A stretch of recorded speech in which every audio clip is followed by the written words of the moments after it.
Pada abad pertama Masehi, dunia Yahudi mengalami pergolakan besar. Pusat ibadah utama mereka, Bait Suci di Yerusalem, dihancurkan oleh pasukan Romawi pada tahun 70 Masehi.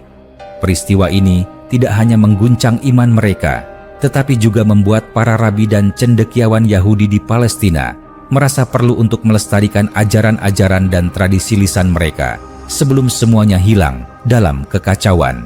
Ini menjadi titik awal dari munculnya Talmud Yerusalem. Setelah kehancuran Bait Suci, bangsa Yahudi kehilangan pusat kehidupan religiusnya.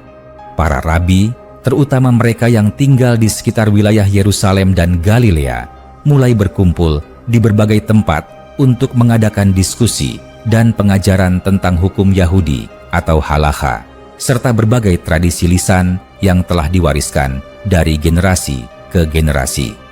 Tradisi ini yang dikenal sebagai Mishnah dikompilasi oleh Rabbi Yehuda Hanasi pada abad kedua. Tetapi proses untuk memperdalam dan memperjelas makna Mishnah terus berlanjut. Disinilah peran penting dari pusat pembelajaran di wilayah Palestina muncul. Di sinagog-sinagog dan akademi rabinik di kota-kota seperti Tiberias, Seforis, dan Caesarea, para rabi melanjutkan diskusi mereka tentang Mishnah, menambah komentar dan debat mengenai teks tersebut. Diskusi-diskusi ini dikenal sebagai Gemara. Proses inilah yang akhirnya melahirkan apa yang dikenal sebagai Talmud Yerusalem. Namun, perjalanan pembentukan Talmud Yerusalem tidak mudah. Selama abad keempat, kekuasaan Kekaisaran Romawi di Palestina semakin ketat. Penindasan terhadap komunitas Yahudi membuat kegiatan rabinik terhambat. Di tengah kondisi sulit ini, para rabi Palestina terus bekerja keras mendokumentasikan ajaran-ajaran mereka, meskipun dengan terbatasnya sumber daya dan ancaman penganiayaan. Akhirnya, sekitar abad keempat atau kelima Masehi, Talmud Yerusalem mulai mencapai bentuk finalnya. Tidak seperti Talmud Babilonia, yang lebih dikenal luas dan lebih lengkap, Talmud Yerusalem sering dianggap kurang terstruktur. Namun, inilah warisan intelektual yang mencerminkan upaya gigih para rabi di tanah Palestina untuk menjaga tradisi Yahudi tetap hidup dalam masa-masa penuh tantangan. Meski Talmud Yerusalem tidak sepopuler saudaranya, Talmud Babilonia, ia tetap menjadi sumber penting dalam studi hukum Yahudi, memberikan pandangan yang unik tentang cara para rabi Palestina memahami dan menerapkan halakha. Talmud Yerusalem bukan hanya sekadar teks, tetapi juga saksi bisu dari zaman kejatuhan dan kebangkitan, serta upaya tak kenal lelah untuk melestarikan pengetahuan dan iman. Talmud Yerusalem adalah salah satu dari dua versi utama Talmud dalam tradisi Yahudi, bersama dengan Talmud Babilonia. Talmud Yerusalem disusun di wilayah Palestina, Eretz Israel, pada abad keempat Masehi. Berikut ini beberapa tokoh dan peristiwa penting yang berkaitan dengan penyusunan dan pengaruh Talmud Yerusalem. Pertama, Rabbi Yohanan bar Nappaha. Rabbi Yohanan bar Nappaha adalah salah satu tokoh paling penting dalam sejarah Yahudi, terutama dalam pembentukan dan penyusunan Talmud Yerusalem. Kisahnya dimulai di tanah Galilea pada abad ketiga Masehi, di mana ia lahir dan dibesarkan. Yohanan muda adalah seorang cendekiawan yang haus akan pengetahuan dan bertekad mendalami hukum Yahudi yang pada saat itu masih berkembang pesat dalam bentuk tradisi lisan. Setelah kehilangan orang tuanya di usia muda, Yohanan belajar dengan keras di akademi rabinik dan segera dikenal karena kecerdasannya yang tajam serta dedikasinya yang tak tergoyahkan. Ketika ia dewasa, kekuasaan Romawi di Palestina masih terasa kuat dan kehancuran Bait Suci di Yerusalem telah meninggalkan luka yang mendalam pada komunitas Yahudi. Dalam kekosongan ini, para rabi Palestina, termasuk Yohanan, menyadari pentingnya mencatat dan mengembangkan ajaran-ajaran tradisional yang selama ini disampaikan secara lisan. Di sebuah ruangan sederhana di Akademi Tiberias, tempat para rabi berkumpul untuk berdiskusi, Yohanan, yang kini seorang pemimpin terkemuka di kalangan rabi, duduk di tengah murid-muridnya. Mereka membahas Mishnah, teks hukum Yahudi yang menjadi pusat studi mereka. Yohanan dengan wajah serius dan tatapan tajam, menjelaskan kepada mereka pentingnya memperluas diskusi ini menjadi sebuah catatan yang lebih lengkap. Guru, salah satu muridnya bertanya, "Mengapa kita perlu menuliskan semua ini? Bukankah tradisi kita selalu disampaikan secara lisan dari satu generasi ke generasi berikutnya?" Yohanan menatap murid itu dengan lembut, tetapi tegas. "Waktu telah berubah," katanya. "Dulu, kami bisa menjaga semua ini dalam ingatan dan perkataan. Tapi sekarang, setelah kehancuran bait suci dan perpecahan bangsa kita tidak bisa bergantung pada tradisi lisan saja. Penindasan semakin berat dan kita tidak tahu berapa lama kita bisa terus berkumpul seperti ini."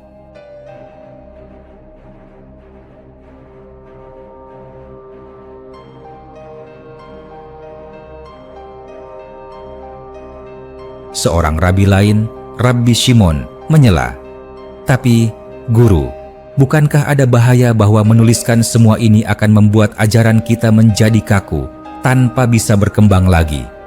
Yohanan tersenyum kecil. "Itulah tugas kita, Shimon. Kita tidak hanya menulis hukum-hukum ini, tetapi juga diskusi-diskusi kita, debat kita, dan perbedaan pandangan kita. Ini bukanlah akhir dari perkembangan hukum Yahudi, tetapi awal yang baru. Dengan ini, kita memberi masa depan kepada generasi yang akan datang, agar mereka tahu bagaimana kita berpikir, bagaimana kita memperdebatkan makna hukum." Beberapa waktu kemudian, Yohanan memimpin sekelompok kecil muridnya ke Yerusalem. Di kota yang pernah menjadi pusat kehidupan religius Yahudi ini, mereka duduk di reruntuhan bait suci yang hancur. Dengan kesedihan mendalam, Yohanan melihat puing-puing itu, tetapi di balik matanya tersimpan tekad yang kuat. "Di tempat ini," katanya sambil menunjuk reruntuhan di sekeliling mereka, "dahulu para imam dan rabi besar membimbing bangsa kita. Sekarang tugas itu ada di tangan kita. Kita mungkin kehilangan bait suci, tetapi kita tidak boleh kehilangan pengetahuan dan kebijaksanaan kita." Murid-muridnya mengangguk setuju.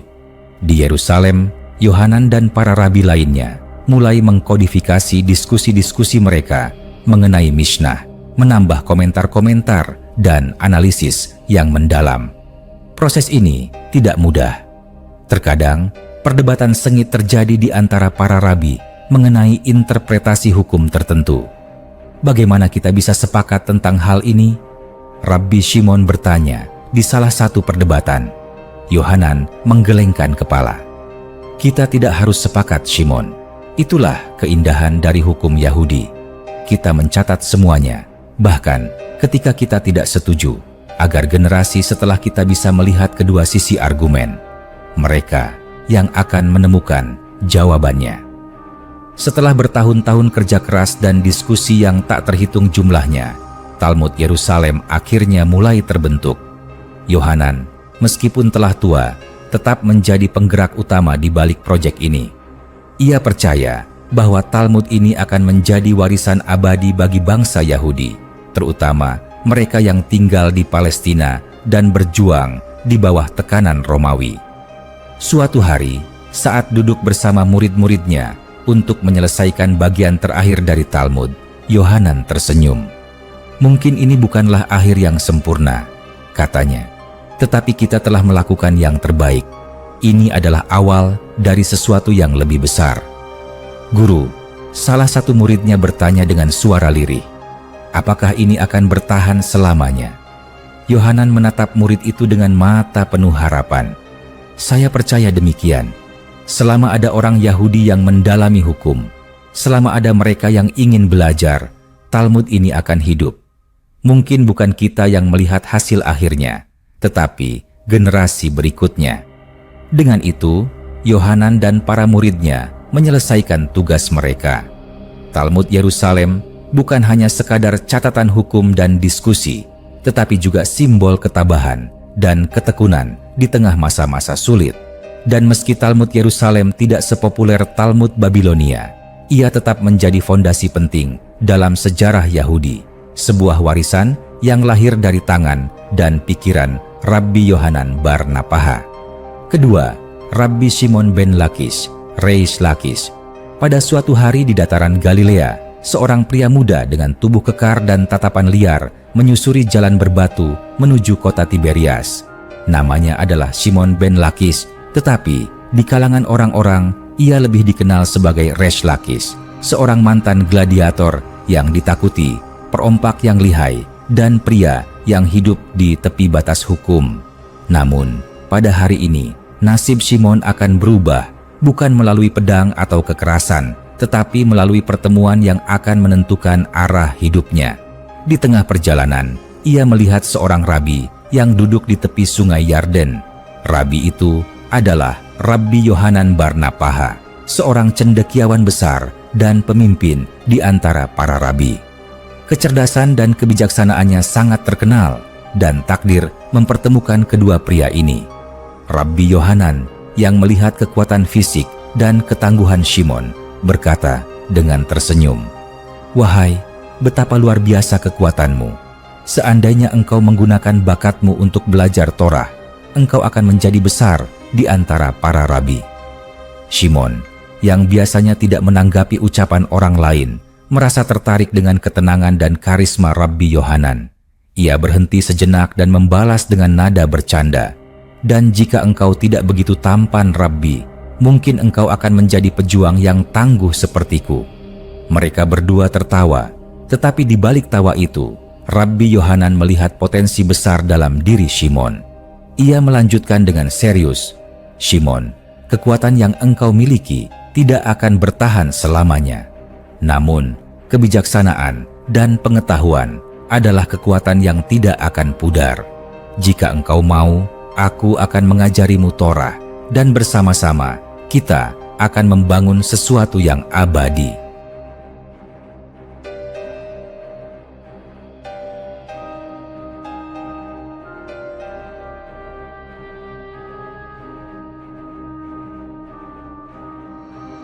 Mata Simon berkilat.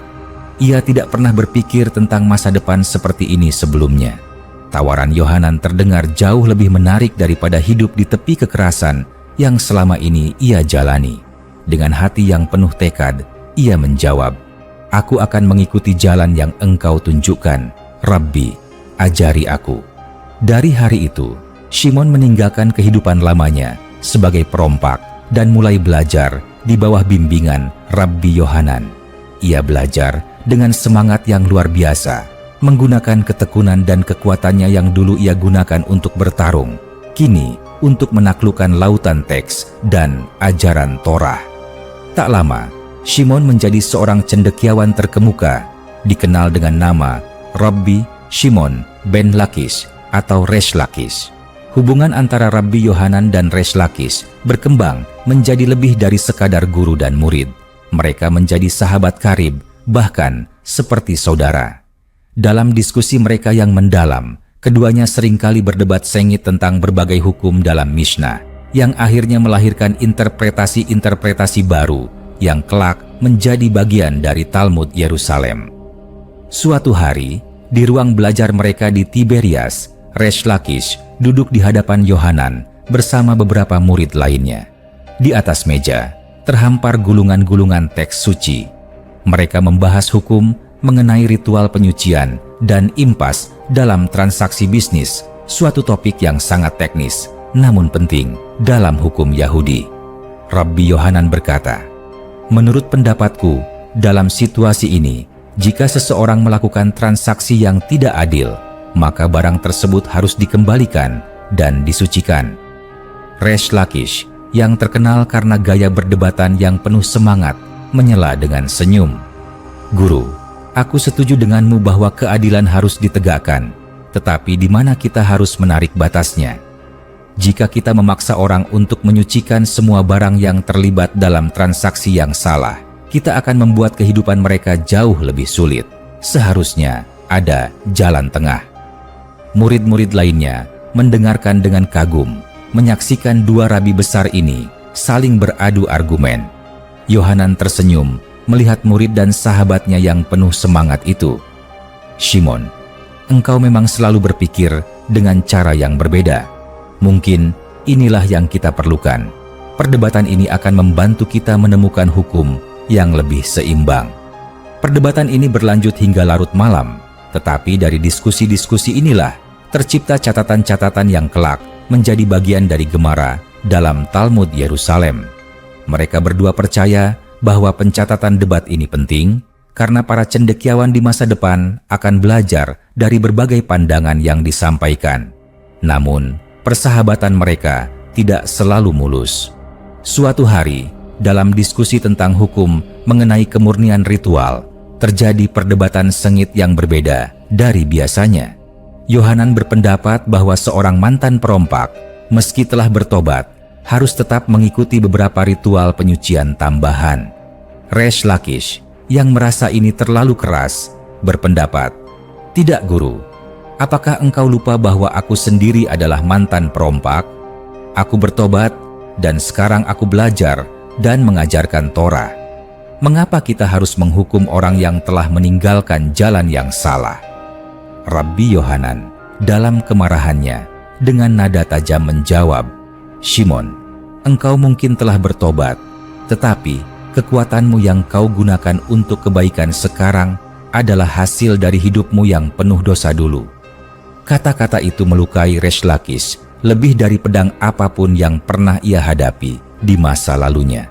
Dengan wajah memerah, ia menjawab, "Jika begitu, apa artinya tobatku, Rabbi? Apakah aku akan selalu dilihat sebagai orang berdosa di matamu?" Keheningan menyelimuti ruangan. Para murid terdiam, menyaksikan dua rabi besar ini berada di ambang perpecahan. Resh Lakish merasa terhina, dan dengan hati yang berat, ia meninggalkan ruang belajar itu.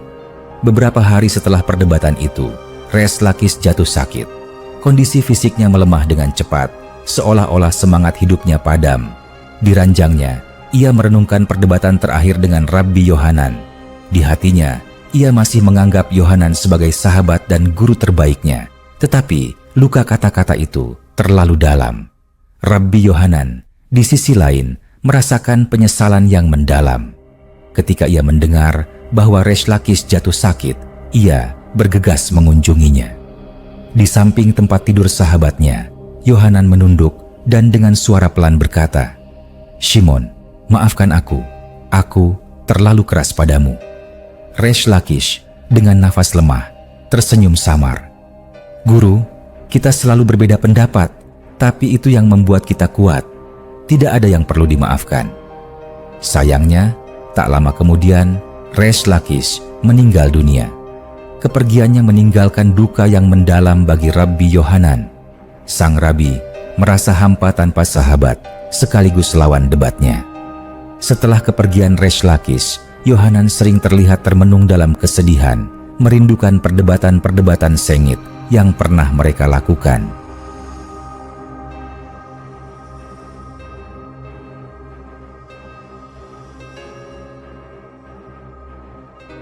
Meski hubungan mereka diwarnai oleh perdebatan dan perbedaan pandangan, persahabatan antara Rabbi Yohanan dan Resh Lakish melahirkan salah satu kontribusi terbesar dalam Talmud Yerusalem. Perdebatan-perdebatan mereka, yang kadang tajam namun penuh wawasan, menjadi dasar bagi generasi berikutnya dalam memahami dan mengembangkan hukum Yahudi. Talmud Yerusalem, dengan segala kompleksitasnya, berdiri sebagai bukti dedikasi dua sahabat yang sangat mencintai kebenaran. Bahkan ketika mereka tidak selalu sepakat, warisan intelektual dan spiritual mereka terus hidup dalam lembaran-lembaran Talmud yang mengabadikan kebijaksanaan dan semangat mereka untuk terus mencari makna dalam setiap hukum. Ketiga, pemerintahan Romawi di Palestina. Pada abad pertama dan kedua Masehi, kekuasaan Romawi di Palestina semakin kuat. Setelah kehancuran Bait Suci di Yerusalem pada tahun 70 Masehi, bangsa Yahudi menghadapi masa-masa paling sulit dalam sejarah mereka. Kota Yerusalem yang pernah menjadi pusat spiritual dan kehidupan keagamaan bangsa Yahudi, kini berada di bawah kendali penuh Romawi, dan dengan itu, tekanan terhadap kehidupan Yahudi semakin berat. Di reruntuhan Yerusalem yang kini menjadi simbol kekalahan, sekelompok kecil rabi berjalan pelan. Mereka adalah para cendekiawan Yahudi yang tersisa, yang bertahan dari kehancuran dan penindasan. Salah satu dari mereka, Rabbi Yehoshua ben Hananiah, melihat puing-puing di sekelilingnya dan menghela napas panjang. Lihatlah kota ini, dulu penuh dengan kehidupan dan doa. Sekarang hanya puing dan abu yang tersisa, katanya kepada rekan-rekannya. Rabbi Akiva, yang dikenal karena keteguhan imannya, menoleh kepadanya dengan mata berkilat penuh harapan. Yehoshua, dari kehancuran ini, kita akan membangun kembali. Bukan dengan batu dan kayu, tapi dengan ajaran kita, dengan Torah dan tradisi yang tidak bisa dihancurkan oleh Romawi atau siapapun. Tetapi, tantangan di depan mereka lebih besar daripada sekadar kehancuran fisik. Dengan berdirinya Kekaisaran Romawi di Palestina, kehidupan sehari-hari bangsa Yahudi diatur oleh kekuasaan asing yang seringkali tidak memahami dan bahkan memusuhi tradisi mereka.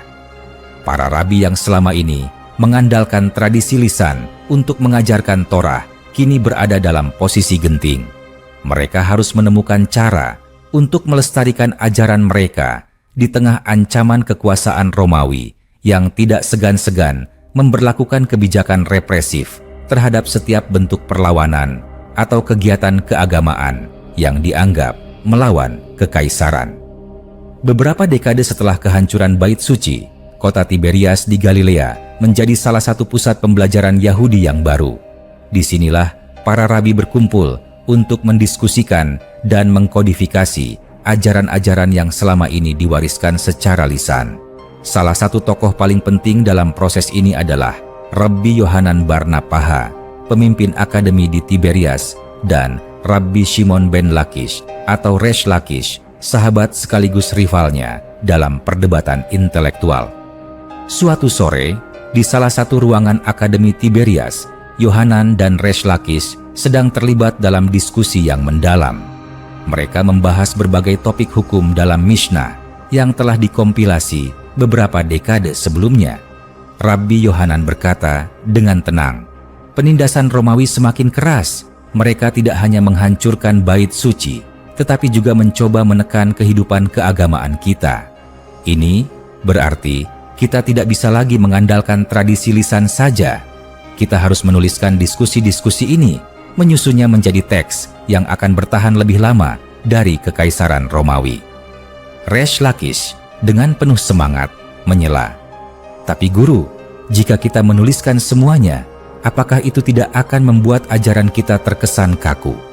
Torah itu hidup, berkembang seiring dengan situasi kita.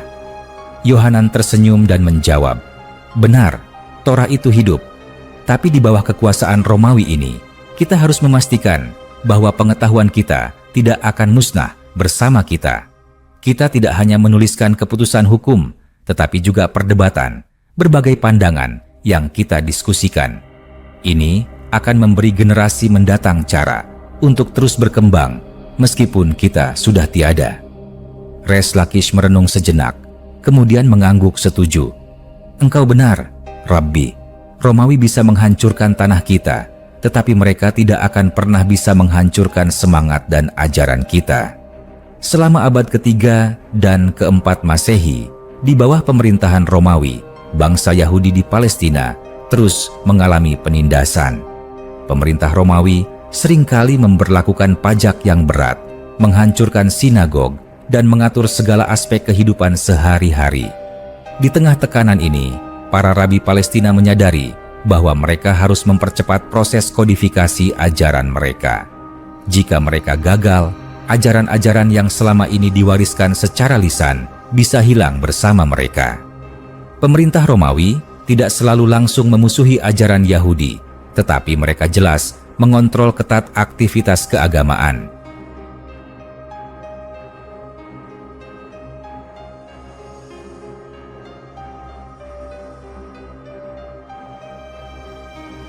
Mereka takut akan munculnya pemberontakan baru setelah pemberontakan Bar Kokhba yang brutal pada tahun 130 sampai 136 Masehi. Para rabi di Palestina, termasuk Rabbi Yohanan dan sahabat-sahabatnya, hidup dalam bayang-bayang kekuasaan Romawi di mana setiap tindakan yang dianggap sebagai bentuk perlawanan bisa dihukum mati. Di tengah kondisi yang mencekam ini, Yohanan dan Resh Lakish terus bekerja keras, mengumpulkan dan menyusun diskusi-diskusi tentang Mishnah. Diskusi ini dikenal sebagai Gemara, yang nantinya menjadi bagian dari Talmud Yerusalem. Mereka tahu bahwa jika ajaran mereka tidak dikodifikasi, masa depan hukum Yahudi akan sangat terancam. Pada suatu malam yang tenang, Yohanan dan Resh Lakish kembali berkumpul di ruang studi mereka. Suara gemuruh pasukan Romawi di luar kota Tiberias seringkali terdengar, mengingatkan mereka akan ancaman yang terus mengintai. Namun, mereka tidak terganggu. Di hadapan mereka, gulungan-gulungan teks terhampar dan diskusi kembali dimulai. "Guru," kata Resh Lakish, "aku khawatir Romawi akan semakin memperketat pengawasan mereka terhadap kita. Bagaimana jika mereka mengetahui bahwa kita sedang menyusun Talmud ini?" Rabbi Yohanan menatap sahabatnya dengan tenang. "Kita harus terus bekerja, Shimon. Apapun risikonya, kita tidak boleh membiarkan ketakutan menghalangi tujuan kita. Ini lebih besar dari kita, lebih besar dari Romawi. Ini tentang menjaga keberlangsungan Torah dan kehidupan Yahudi." Resh Lakish menatap Yohanan dalam-dalam, kemudian mengangguk. "Engkau benar, Rabbi. Kita akan terus bekerja hingga kata terakhir." Dan mereka melakukannya. Meski dalam tekanan dan ancaman yang konstan, Rabbi Yohanan dan para rabi lainnya di Palestina menyelesaikan penyusunan Talmud Yerusalem. Karya monumental ini tidak hanya menjadi pencapaian besar dalam sejarah hukum Yahudi, tetapi juga simbol ketahanan dan kekuatan spiritual di bawah kekuasaan asing yang menindas. Talmud Yerusalem, meski sering dianggap lebih ringkas dan kurang terstruktur dibandingkan Talmud Babilonia, tetap menjadi warisan intelektual yang sangat berharga. Ia lahir dari keteguhan para rabi yang hidup di bawah bayang-bayang kekaisaran Romawi, tetapi tetap teguh mempertahankan identitas dan ajaran mereka. Bagi Rabbi Yohanan dan Resh Lakish, Talmud ini bukan hanya sekadar teks hukum, tetapi juga perwujudan dari keyakinan mereka bahwa ilmu pengetahuan dan kebijaksanaan tidak bisa dihancurkan oleh kekuasaan manapun. Mereka berhasil menanamkan ajaran-ajaran ini dalam bentuk tertulis, memastikan bahwa warisan mereka akan terus hidup melampaui batas waktu dan kekaisaran yang berusaha menghapus jejak mereka. Kisah ini menunjukkan bahwa di tengah tekanan dari kekuasaan Romawi, lahirlah sebuah karya besar yang menjadi fondasi hukum dan tradisi Yahudi hingga hari ini. Bagi para rabi, Talmud Yerusalem bukan hanya kitab, tetapi juga bukti bahwa Torah dapat bertahan dimanapun, bahkan di bawah kekuasaan yang paling represif sekalipun. Keempat, pengaruh Kekaisaran Bizantium. Pada abad keempat dan kelima Masehi, sebuah kekaisaran baru bangkit di timur. Kekaisaran Bizantium, pewaris Kekaisaran Romawi Timur. Di bawah kekuasaan Bizantium yang berpusat di Konstantinopel, wilayah Palestina menjadi bagian dari kekaisaran besar ini. Di masa ini, kehidupan Yahudi di Palestina masih berjuang di bawah bayang-bayang kehancuran Bait Suci dan penindasan Romawi. Namun, di tengah kekuasaan baru ini, para rabi Yahudi Palestina, khususnya di kota Tiberias, Caesarea, dan Seforis, melanjutkan usaha mereka untuk menyusun sebuah karya besar, Talmud Yerusalem. Di dalam Akademi Rabinik di Tiberias, diskusi-diskusi hukum terus berlangsung. Suatu hari, para rabi berkumpul di ruang belajar yang penuh dengan gulungan teks, membahas berbagai hukum dalam Mishnah, dan memperluasnya dengan diskusi yang dikenal sebagai Gemara. Salah satu rabi terkemuka, Rabbi Yohanan bar Nappaha, duduk di antara mereka, dengan wajah penuh kebijaksanaan, memimpin percakapan. Bersamanya, sahabat sekaligus muridnya yang setia, Rabbi Shimon ben Lakish atau Resh Lakish. Namun, kali ini mereka menghadapi lebih dari sekadar perdebatan teologis. Di luar, pasukan Kekaisaran Bizantium seringkali melintas, dan para rabi tahu bahwa kekuasaan baru ini membawa tantangan tersendiri. Kekaisaran Bizantium meski lebih toleran terhadap keberagaman agama dibandingkan kekuasaan Romawi sebelumnya, tetap memiliki pengaruh besar terhadap kehidupan bangsa Yahudi di Palestina. Rabbi Yohanan memulai diskusi hari itu dengan nada serius. Sahabat-sahabatku, kita hidup di bawah pemerintahan yang berbeda sekarang, tetapi tekanan tidak pernah sepenuhnya hilang. Kekaisaran Bizantium mungkin tidak sebrutal Romawi dalam beberapa hal, tetapi kita masih harus berhati-hati. Jika mereka merasa ajaran kita bertentangan dengan kekuasaan mereka, mereka tidak akan ragu untuk menindak kita.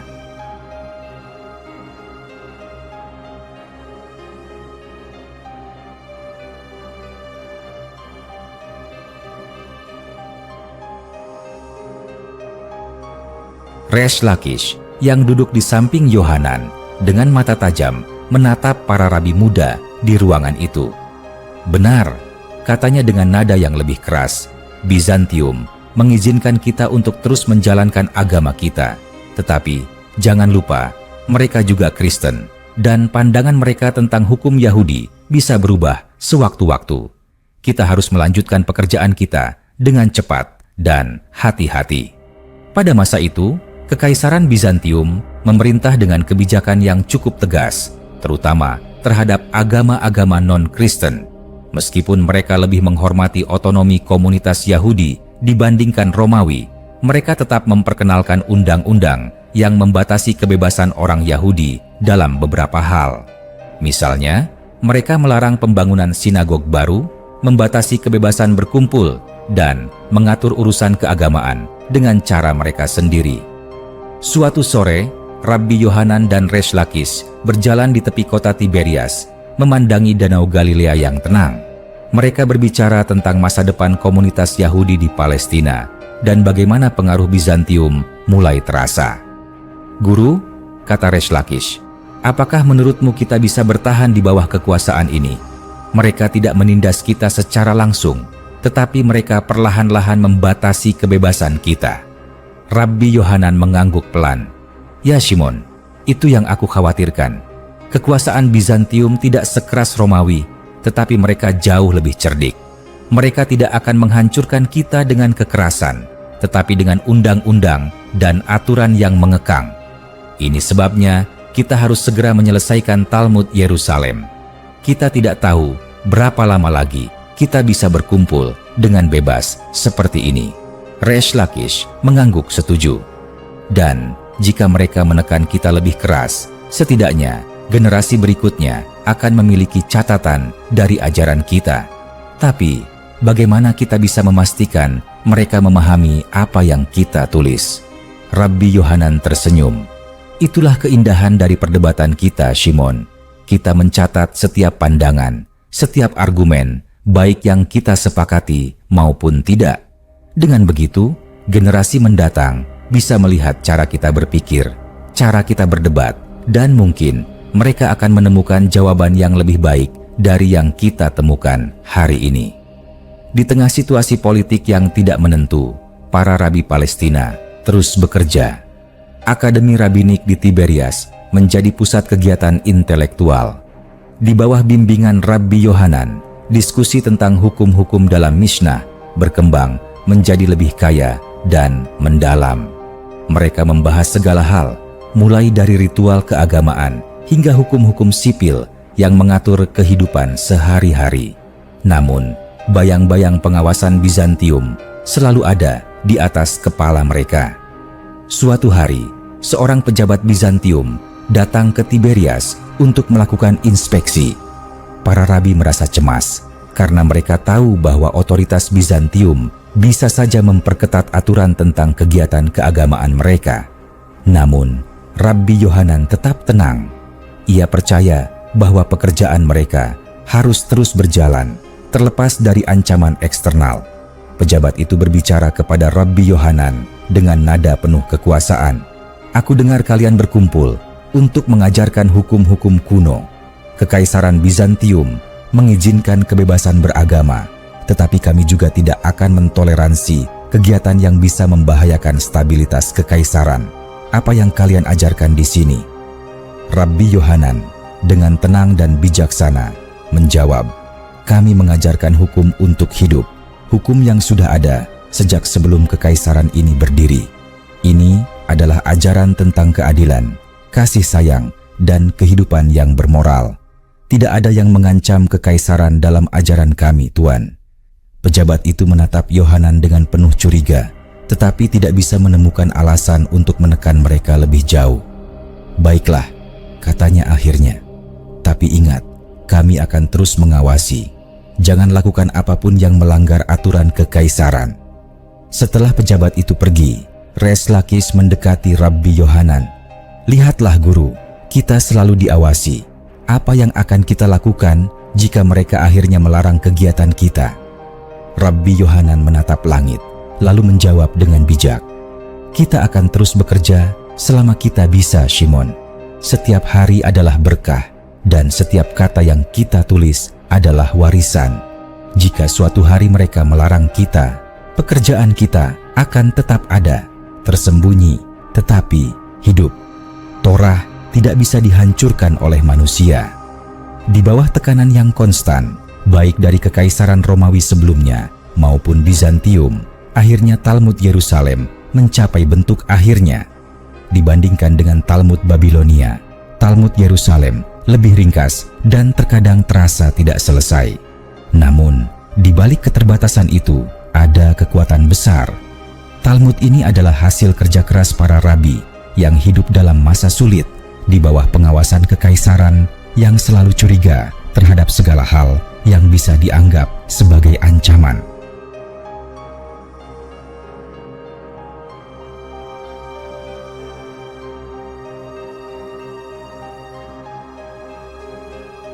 Talmud Yerusalem bukan hanya sekadar kitab hukum. Ia adalah simbol keteguhan bangsa Yahudi di Palestina yang bertahan di tengah penindasan dan pembatasan. Meskipun kekaisaran Bizantium memiliki kekuasaan atas tanah mereka, mereka tidak pernah berhasil memadamkan semangat ajaran Yahudi. Rabbi Yohanan dan Res Lakis meninggalkan dunia ini dengan hati penuh ketenangan karena mereka tahu bahwa Talmud yang mereka susun akan menjadi panduan bagi generasi berikutnya. Di bawah kekuasaan kekaisaran yang berganti-ganti, karya mereka tetap hidup, melampaui batas-batas kekaisaran Bizantium. Meskipun Talmud Yerusalem sering dianggap kurang terstruktur dibandingkan Talmud Babilonia, warisannya tetap besar. Ia menjadi simbol ketabahan di bawah penindasan dan pengawasan kekaisaran. Pengaruh Bizantium mungkin kuat, tetapi ajaran para rabi Palestina tetap hidup, diwariskan melalui teks-teks yang mereka tulis dengan penuh perjuangan. Talmud Yerusalem menjadi bukti bahwa ilmu dan kebijaksanaan bisa bertahan dimanapun, meski di tengah situasi yang paling sulit sekalipun. Para rabi yang hidup di bawah kekaisaran Bizantium memastikan bahwa ajaran mereka akan hidup selama generasi-generasi mendatang. Kelima, Rabbi Yitzhak Napaha. Pada abad ketiga Masehi, kehidupan Yahudi di Palestina tengah berada di masa pergolakan besar. Setelah kehancuran Bait Suci dan di bawah bayang-bayang kekuasaan Romawi, para rabi berusaha keras untuk menjaga agar tradisi dan ajaran Yahudi tetap hidup. Di tengah situasi yang penuh tantangan ini, seorang tokoh muncul dengan kebijaksanaan dan ketajaman intelektual yang luar biasa, yaitu Rabbi Yitzhak Napaha. Nama Yitzhak Napaha berarti Yitzhak sang pandai besi, panggilan yang mencerminkan asal-usulnya sebagai seorang pekerja keras. Meski demikian, Yitzhak bukanlah sekadar seorang pekerja kasar. Di balik penampilannya yang sederhana, ia adalah seorang cendekiawan besar yang berperan penting dalam perkembangan ajaran Yahudi di Palestina, terutama dalam proses penyusunan Talmud Yerusalem. Pagi itu, di Akademi Tiberias, ruangan dipenuhi oleh para rabi yang berkumpul untuk mendiskusikan berbagai hukum dalam Mishnah. Di antara mereka, Rabbi Yitzhak duduk dengan tenang, mendengarkan dengan cermat setiap argumen yang disampaikan. Wajahnya penuh dengan kesabaran dan matanya memancarkan rasa ingin tahu yang mendalam. Hari itu, topik diskusi berkisar tentang hukum-hukum mengenai Syabat dan apa yang diperbolehkan serta dilarang pada hari suci tersebut. Rabbi Yitzhak memandang sekelilingnya, lalu berkata dengan nada yang tenang namun penuh wibawa, "Saudara-saudaraku, Syabbat adalah hari suci yang diberikan kepada kita sebagai hadiah dari Tuhan. Tapi kita juga tahu bahwa kehidupan ini penuh dengan situasi-situasi yang tidak selalu jelas aturannya. Dalam Mishnah, kita memiliki panduan umum, tetapi kita perlu memperdalam pemahaman ini agar bisa diterapkan dalam segala situasi." Rabbi Yehuda, salah satu murid yang lebih muda, mengangkat tangannya dan bertanya, "Rabbi, bagaimana jika ada orang yang melakukan pekerjaan tidak sengaja pada hari Syabbat? Misalnya, jika seseorang menyalakan api karena lupa bahwa hari itu adalah Syabbat." Rabbi Yitzhak tersenyum lembut. "Inilah salah satu alasan kita berkumpul di sini, Yehuda." Mishnah memberikan jawaban umum, tetapi kehidupan seringkali menuntut kita untuk melihat lebih dalam. Dalam kasus seperti itu, niat seseorang memainkan peran penting. Kita harus melihat hati dan niat di balik tindakan. Seorang yang tidak sengaja menyalakan api, terutama jika ia melakukannya karena lupa, tidak boleh diperlakukan sama seperti orang yang sengaja melanggar hukum Syabat. Diskusi berlanjut dengan berbagai pendapat yang disampaikan oleh para rabi. Beberapa setuju dengan pandangan Rabbi Yitzhak, sementara yang lain menyarankan pendekatan yang lebih ketat. Disinilah inti dari Gemara, bagian dari Talmud yang terdiri dari diskusi dan perdebatan mengenai Mishnah. Setiap pandangan dicatat, termasuk perbedaan-perbedaan yang muncul, agar generasi mendatang dapat mempelajari dan memahami cara berpikir para rabi ini. Pada masa hidup Rabbi Yitzhak Napaha, kekuasaan Romawi di Palestina masih sangat kuat. Meskipun Romawi tidak selalu memusuhi langsung kehidupan keagamaan Yahudi, kebijakan mereka seringkali menekan kebebasan masyarakat Yahudi. Pajak yang berat, pengawasan ketat terhadap aktivitas keagamaan, dan ancaman pemberontakan dari kelompok-kelompok Yahudi radikal membuat para rabi harus berhati-hati. Suatu sore, setelah diskusi di akademi selesai, Rabbi Yitzhak berjalan di luar dengan seorang sahabatnya, Rabbi Zaira, yang dikenal sebagai seorang rabi yang rendah hati dan suka bepergian dari satu akademi ke akademi lain untuk belajar. Rabbi Zaira memandang langit yang mulai gelap dan berkata, "Yitzhak, apakah engkau pernah berpikir, di tengah tekanan seperti ini, mengapa kita terus melanjutkan diskusi ini?"